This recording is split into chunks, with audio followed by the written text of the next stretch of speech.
PT IMC Pelita Logistik Tbk sudah bicara. Nama kapal itu diambil dari wilayah operasi di Kalimantan Timur, bukan plesetan nama presiden dan ibu negara. Dan lebih penting lagi, kapal itu hanya jasa angkut laut, bukan alat tambang ilegal seperti yang dituduhkan oleh para penyebar racun informasi.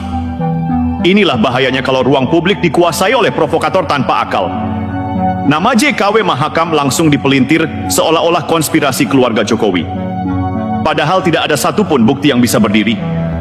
Dan yang menyedihkan, sebagian dari kita masih ikut menyebarkan tanpa verifikasi. Seakan mencaci itu bagian dari kewarasan.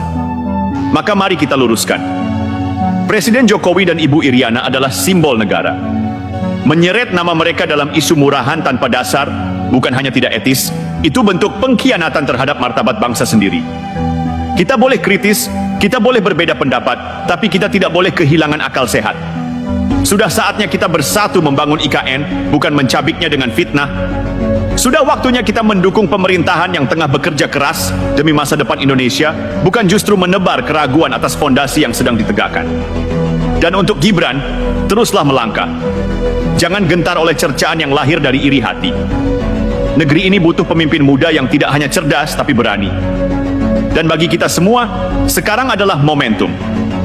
Momentum untuk bersatu. Momentum untuk percaya. Momentum untuk bangga. Indonesia sedang bergerak. Jangan sampai kita tertinggal hanya karena terlalu sibuk mengintip bayang-bayang hoax. Lucunya yang paling ribut soal IKN justru mereka yang belum pernah menginjakan kaki ke Kalimantan Timur. Mereka sok tahu, padahal yang mereka pegang cuma potongan meme, video editan, dan komentar-komentar nyinyir yang disebar di grup WA penuh prasangka. Sementara di lapangan, alat berat bekerja, jalan-jalan dibuka, tiang pancang ditanam, dan masa depan sedang dipahat di atas tanah sendiri. IKN bukan mimpi kosong. Ini proyek yang nyata, terstruktur, dan punya visi jangka panjang. Arah pembangunannya bukan sekadar fisik, tapi juga ekosistem. Bukan cuma soal gedung-gedung tinggi, tapi juga green city, smart city, dan livable city. Bayangkan, kawasan inti pusat pemerintahan akan ditopang oleh sistem energi hijau, teknologi digital mutakhir, dan tata ruang berkelanjutan. Semua itu sedang dikebut sekarang, bukan dalam PowerPoint, tapi di atas tanah Nusantara.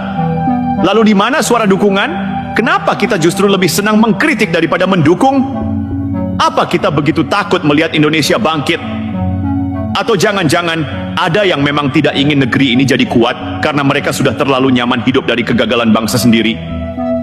Gibran datang bukan sebagai anak presiden, tapi sebagai representasi generasi baru. Generasi yang tak hanya mewarisi sejarah, tapi juga menciptakan masa depan. Ia tidak minta dikasihani karena muda, dan tidak pula minta dimaklumi karena baru. Ia minta satu hal, kesempatan untuk membuktikan bahwa anak muda bisa memimpin. Dan IKN adalah salah satu medan ujinya.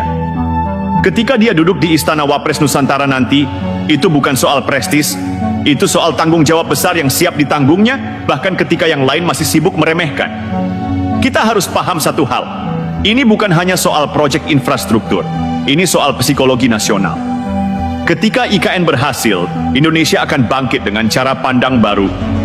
Kita tidak lagi terjebak dalam romantisme ibu kota lama yang sudah sesak dan usang.